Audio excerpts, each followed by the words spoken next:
इस कार्यक्रम के प्रायोजक हैं कृषि एवं किसान कल्याण मंत्रालय, भारत सरकार।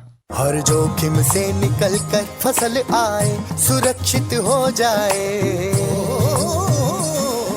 फसल बीमा से हर किसान अब आत्मनिर्भर हो जाए। संकट के समय प्रधानमंत्री फसल बीमा योजना किसानों के लिए वरदान है। अब सूखा पड़े या बाढ़ आ जाए कोई डर नहीं, अब ओले पड़े या कीट पतंगे फसल खा जाए कोई फिक्र नहीं, क्योंकि हमने लिया है प्रधानमंत्री फसल बीमा। बुआई से फसल कटाई तक हर जोखिम का दावा, न्यूनतम प्रीमियम पर अधिकतम भुगतान का वादा। योजना से हर साल जुड़ रहे हैं 5 करोड़ से ज्यादा किसान। अब आपकी है बारी। नजदीकी कृषि कार्यालय, सहकारी समिति, बैंक शाखा, अधिकृत बीमा कंपनी या जन सेवा केंद्र में स्वेच्छा से करा सकते हैं पंजीकरण। फसल बीमा पोर्टल या फसल बीमा ऐप द्वारा भी कराया जा सकता है पंजीकरण। प्रधानमंत्री फसल बीमा योजना, आपकी फसलों का संपूर्ण सुरक्षा कवच। कृषि एवं किसान कल्याण मंत्रालय, भारत सरकार। धर्मेर भाई राम राम।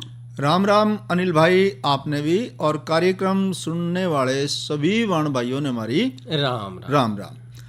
अनिल भाई जी धर्मेर, अब तो कृषि वैज्ञानिक पता के कहने लग गए कि जो जमीन में ना सल्फर की भी कमी होने लगी।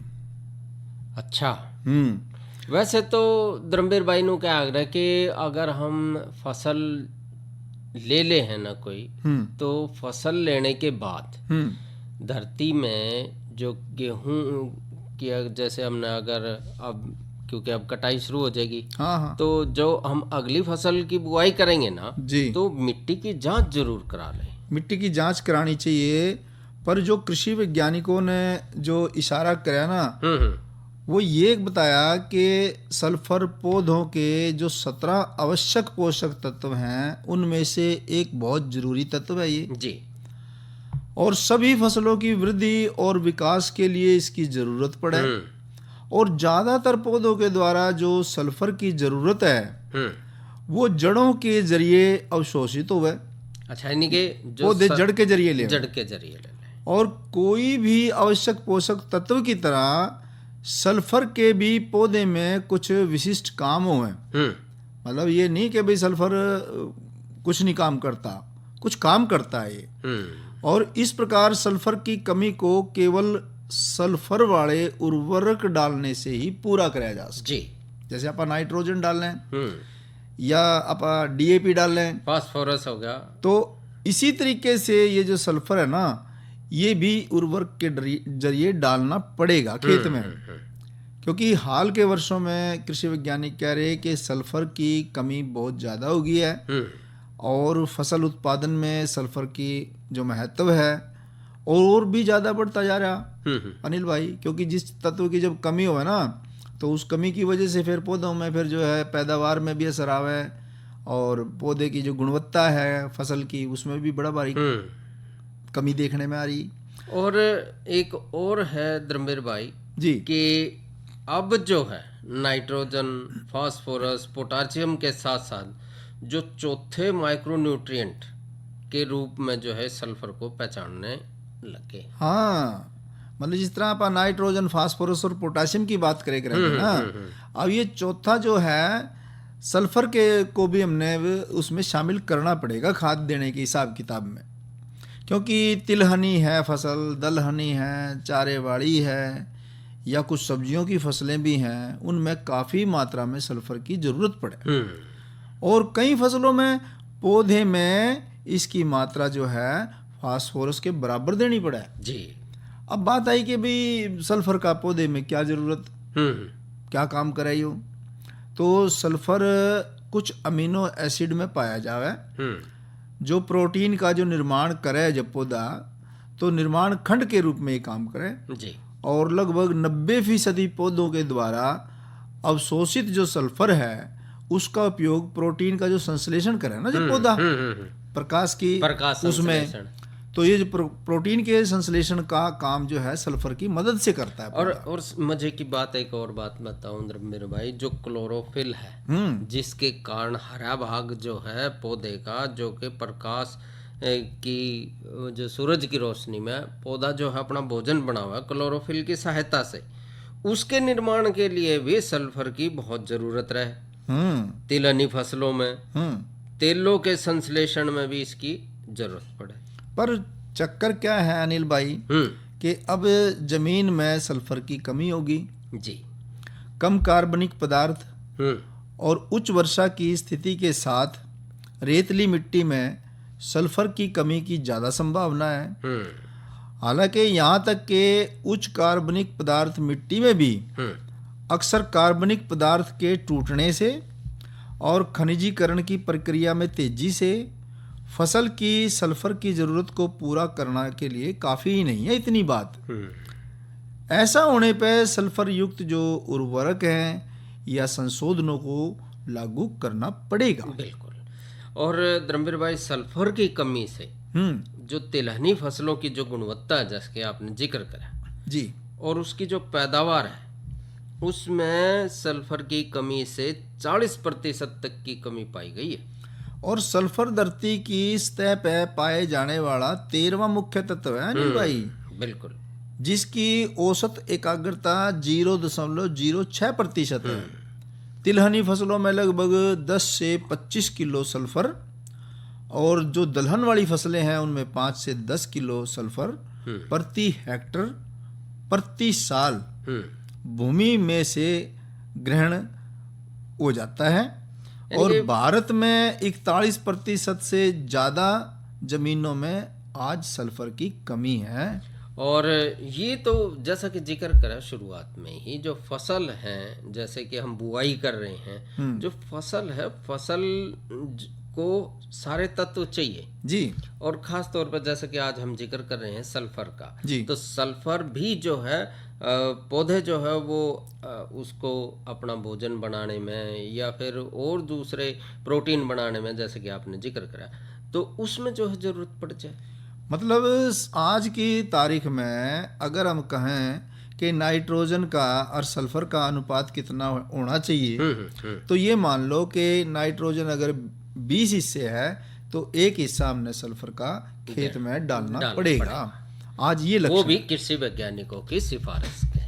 वो तो बात है ही है, कृषि वैज्ञानिकों की सलाह से, और साथ ही साथ आप बता रहे थे ना मिट्टी की जांच करा के, बिल्कुल, फिर वो सही पता लग जाए कि हमारा जो ये खेत है इसमें कितनी कमी कौन से तत्व की हो रही है।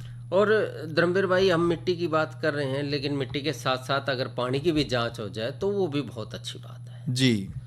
तो तिलहनी फसलों में सल्फर की कमी के लक्षण क्या कैसे हुए हैं, क्योंकि किसान भाइयों को तो बहुत जरूरी है इस बात को समझना जी कि अगर खेत में तिलहनी फसल बो रखी, अब जैसे बहुत भाइयों ने अब जैसे सरसों की फसल बो रखी थी, काट ली, लेकिन अगर जो लक्षण फसल ने दिखावेगी तो फसल किस तरह से लक्षण दिखावेगी, तो सल्फर की कमी से पौधे पीले रंग के हो जाएं, और इसकी कमी के लक्षण पौधों में नाइट्रोजन की कमी के जैसे ही हो, जैसी कमी नाइट्रोजन की हो जाए ना जी जी, और वैसे ही लक्षण ये भी, इसकी जो कमी होगी सल्फर की तो भी पौधा वैसे ही लक्षण दिखाएगा। धर्मवीर भाई, आपने नाइट्रोजन की बात करी, अब नू बताओ कि नाइट्रोजन की कमी के लक्षण बताओ।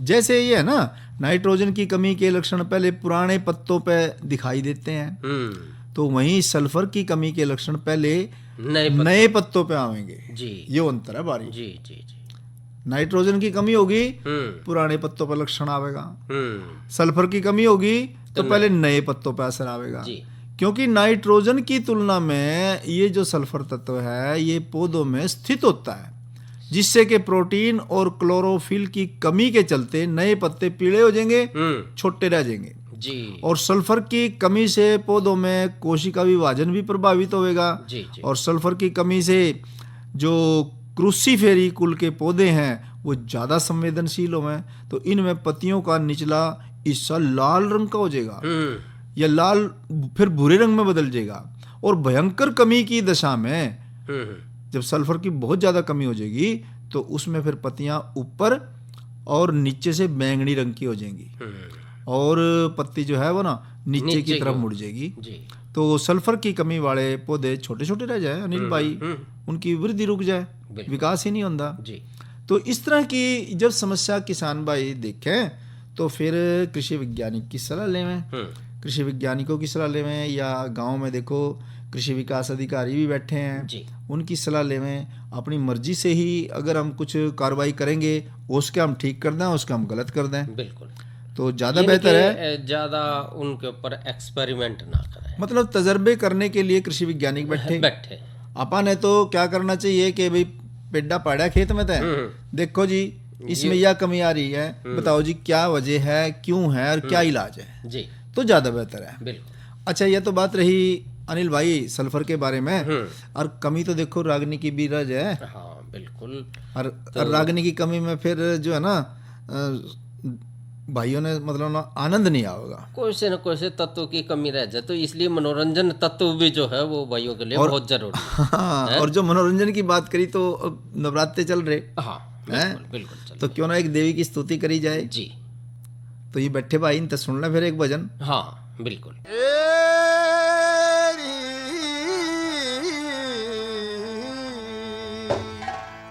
हरी बार खड़े तेरे दास, एरी बार खड़े तेरे दास, कर तेरी आस वाला अर्ज सुनो मेरी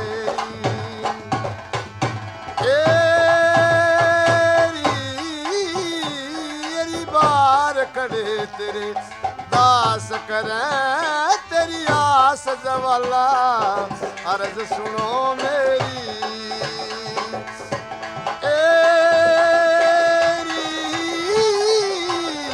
बार खड़े तेरे दास, अरे तेरी आस वाला अर्ज सुनो मेरी।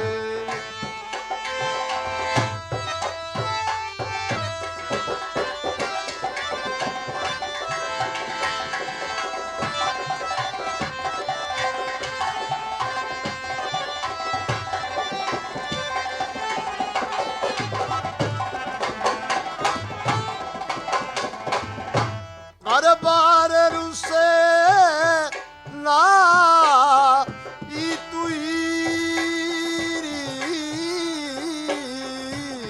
कभी कभी दाई तुई, हर बार रुसे ना ई तुईरी, कभी कभी दाई तुही।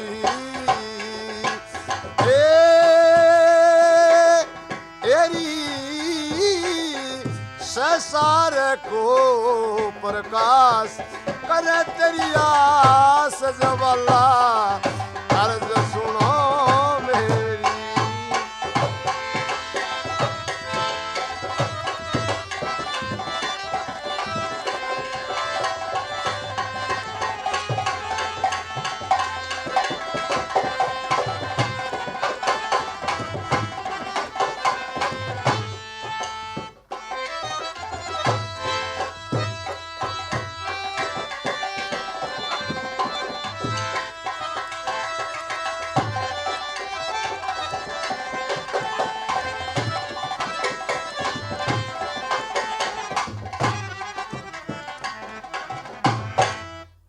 ब्रह्मा विष्णु हरि मना में तनेरी,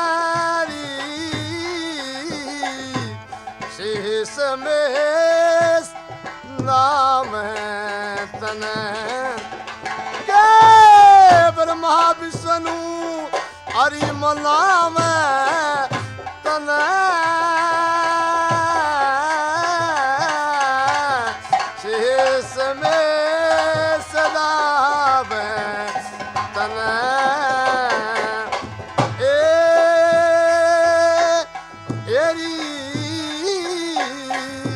संसार के प्रकाश कर तेरी आस जवाला अर्ज सुनो मेरी।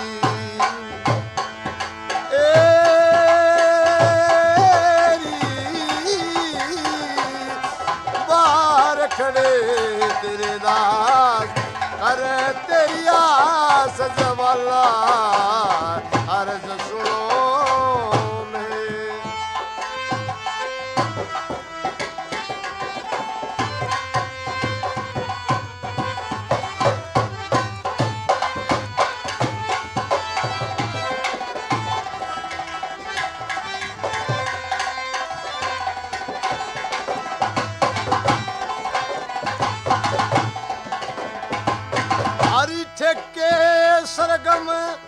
और गान की एरी राग सैर रागनी सती के ठेके सरगम और गान की एरी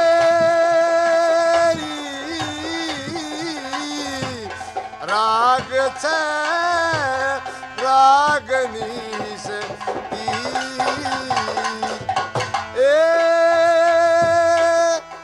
एरी तू साल सुर की चास करे तेरी आस जवल्ला सुनो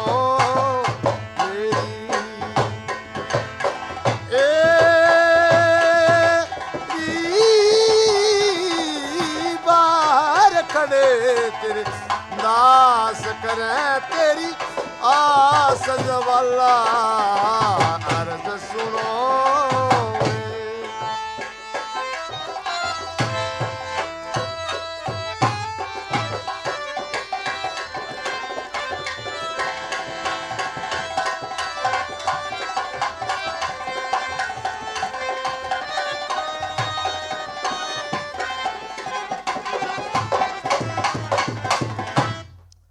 जमना दास इत्तेकाद करे हरिदन पत संग भी याद करे ये जमना दास इत्तेकाद करे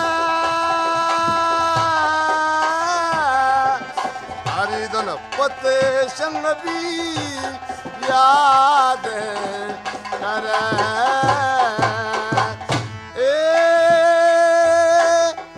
एरी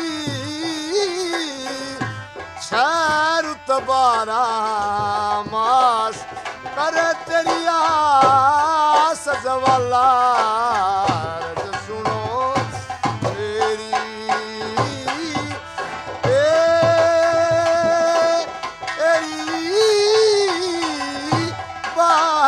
खड़े गिरदास कर तेरी आस जवाला अर्ज सुनो मेरी अर्ज सुनो मेरी।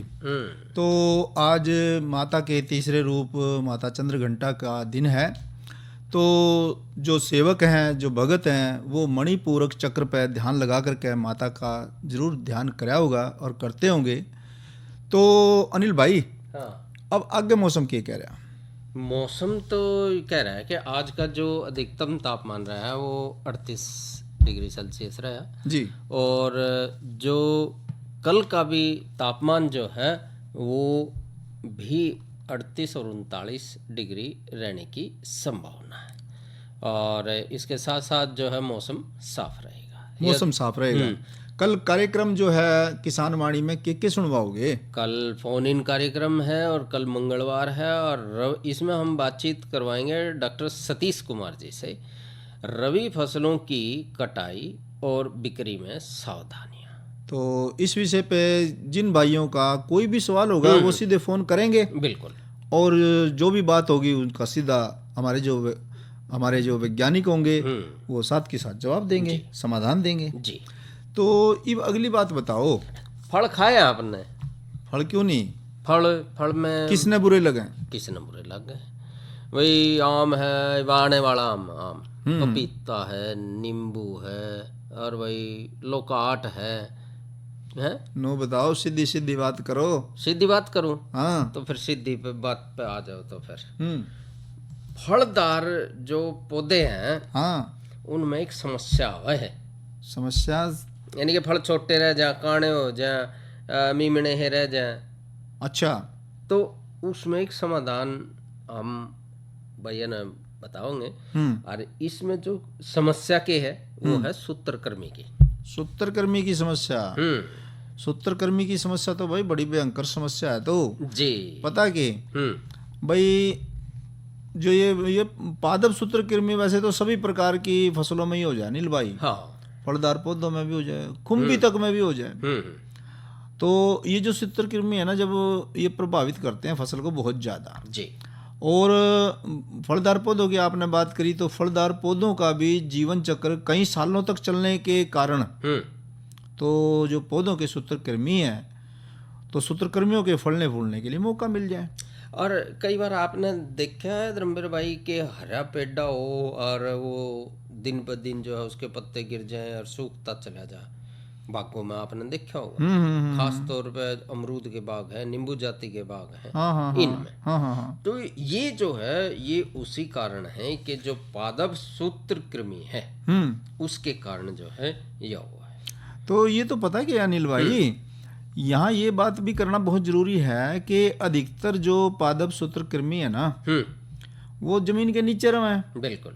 और खास तौर से सूत्रकृमि जो फलदार पौधे हैं ना, उन पे सीधा अटैक करें, उन्हें अपना निशाना बनावे, उन्हें निशाना बनावे। और बिना परपोषी पौधों के इनका जीवन चलना बड़ा मुश्किल है, क्योंकि इनको तो पौधे चाहिए ही चाहिए। बिल्कुल। क्योंकि सूत्रकृमि जीवित पौधों पे ही अपना जीवन चलावे है जी।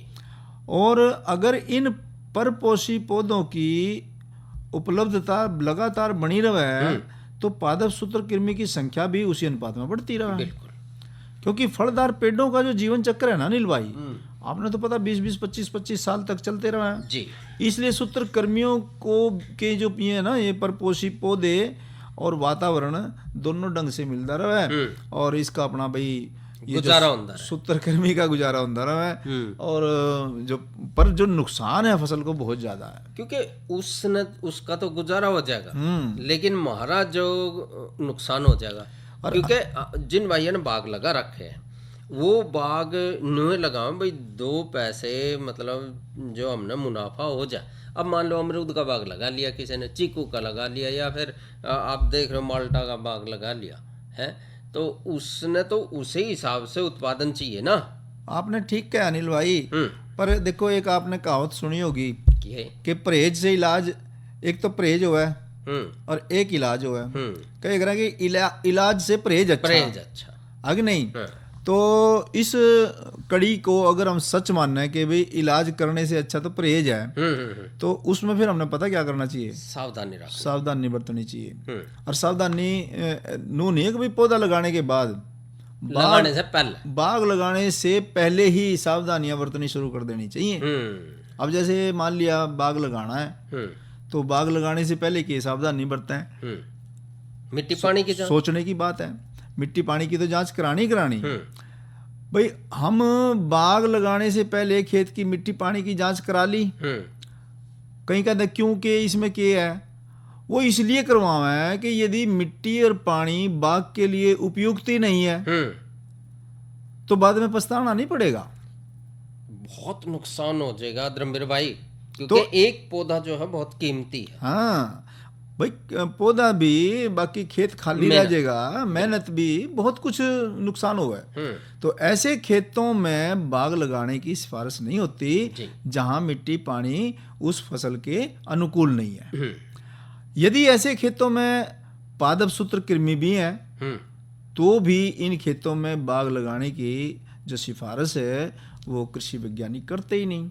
बिल्कुल। और फिर भी अगर कोई लगा, क्यों अगर हम उसमें खेत में लगा देंगे ना तो सूत्रकृमियों की संख्या बढ़ेगी, और सूत्रकृमि बढ़ गए तो पौधा जो है वो खत्म, पौधे को भी नुकसान करेंगे, फल को भी नुकसान करेंगे, फल की गुणवत्ता को भी नुकसान करेंगे। तो यहाँ ये भी बहुत जरूरी है अनिल भाई कि नर्सरी में भी सूत्रकृमि का प्रकोप ना हो जहाँ नर्सरी लगा रखी। क्योंकि जिस खेत में बाग लगाया जा रहा है यदि वो सूत्रकृमि से रहित है भी तो भी सूत्रकृमि ग्रसित नर्सरी से अगर हमने पौधा ले लिया ना अनिल भाई, तो वो तो उस पौधे के जरिए आ जाएंगे खेत में और हमारी फिर मेहनत बेकार हो जाएगी, बिल्कुल खराब हो जाएगी। तो इस आशय का प्रमाण पत्र नर्सरी सूत्रकृमि रहित है, सूत्रकृमि विज्ञान विभाग से लिया जाना बहुत जरूरी है। बिल्कुल कि भाई इस नर्सरी के जो पौधे हैं उनमें सूत्रकृमि की समस्या नहीं है, वहां से लेना चाहिए जी। तो ये तो बात हुई हिफाजत की शुरुआती हालत में। फिर बात आवा कि बाग लगा दिया, लगाने के बाद क्या करें? बाग लगाने के हर 2 साल के बाद पौधों की जड़ों और उसके आसपास की मिट्टी का नमूना ले लें और उसकी जांच करावें जी। और ये सुनिश्चित करें कि भाई सूत्रकृमि का आगमन हमारे खेत में कहीं से भी नहीं होया, ना पौधे के जरिए, ना पानी के जरिए, ना मिट्टी के जरिए। अगर ऐसा मान लिया हो कि भाई इसमें सूत्रकृमि की समस्या है तो तुरंत उसका इलाज करें, विशेषज्ञ की सलाह लें। जी। और एक बात और है धर्मवीर भाई, अगर एक खेत का पानी, अगर हम मान लीजिए हमने ये पता लग जाए कि इस खेत में सूत्रकृमि है, तो उस सूत्रकृमि वाले खेत का पानी जो है दूसरे खेत में नहीं जाना चाहिए। बिल्कुल ठीक कहा आपने, क्योंकि जो पानी के जरिए भी तो एक खेत से दूसरे खेत में भाग जाएगा ना यो जी। और यो है बड़ा खतरनाक, बिल्कुल खतरनाक है। तो खेत में प्रयोग होने वाले सभी कृषि यंत्रों की भी बात है अनिल भाई इसमें। देखो मिट्टी की बात होगी, पानी की बात होगी, जो कृषि के यंत्र है ना, जैसे कसी है, खुरपा है, ट्रैक्टर, एरो, सुहागा, ये भी किसी दूसरे खेत में जैसे प्रयोग हो रहे हैं और उस खेत में था सूत्रकृमि, और फिर वे कसी खुरपा जो भी हम उस दूसरे खेत में ले आए और वहाँ उस पर हमने काम कराया, तो उससे भी सूत्रकृमि फैलने का खतरा बराबर बना रहता है अनिल भाई। बिल्कुल बिल्कुल, है कि नहीं? तो हमने ध्यान ये रखना कि सब सावधानियां करके भी अगर पता चले कि बाग में सूत्रकृमि है तो इसकी जांच सूत्रकृमि के विशेषज्ञ से करानी चाहिए और फिर जैसे वो कम है ना उसके हिसाब से काम करना चाहिए। हाँ, दवाई कितनी देनी है, क्या करना है, कैसे करना है। और समय समय पे बागों में मौसमी घास निकालें, खरपतवार निकालें, कोई सूत्रकृमि है तो उसको उभरने ना देवें। और बाग लगाने के शुरू के सालों में पौधों के बीच में सूत्रकृमि अपर पोषी पौधे जैसे प्याज, लहसुन, गेंदा ये लगा लें ताकि इससे सूत्रकृमि का जो ना रुकावट बनी रहेगी। अरे अरे अरे क्या कर रहा है? इधर इधर इधर हम बोल रहे हैं तेरे बीजू का। उतला बोल रहा है? पक्षियों से तो हम खेत को बचा लेते हैं, पर इन घातक रसायनों से कैसे बचाएं? मतलब? देख बेटा, तू जो ये अंधाधुंध रसायन मिलाता है ना, मिट्टी की सेहत बिगड़ने लगी है और जब माटी ही कमजोर पड़ जाएगी तो उपज कैसे सेहतमंद होगी? अरे पहले ऐसा नहीं था, पूछना अपने बड़े बुजुर्गों से, कैसे फसल लहलहाती थी, शुद्धता झलकती थी। हाँ, माटी भी तंदुरुस्त और लोग भी। अरे अब पहली वाली बात कहाँ? पर अब तो सब यही डाले हैं। सब नहीं, आज भी लाखों जागरूक किसान परंपरागत विधि से फसल उगा रहे हैं, खर्चा कम और उपज की कीमत भी बेहतर पा रहे हैं। सच है? रे बेटे एक्सपीरियंस से बता रहे हैं, धूप में बाल सफेद नहीं किए हैं। हाँ। ठीक है भाई, मैं भी आज से जैविक खेती शुरू करूंगा। माटी से प्रेम की परंपरा है, परंपरागत खेती। तो अनिल भाई अब किसान वाणी कार्यक्रम का समय समाप्त हो जा रहा जी। लेवा भाई से इजाजत जी। अच्छा भाइयों, राम राम। इस कार्यक्रम के प्रायोजक थे कृषि एवं किसान कल्याण मंत्रालय, भारत सरकार।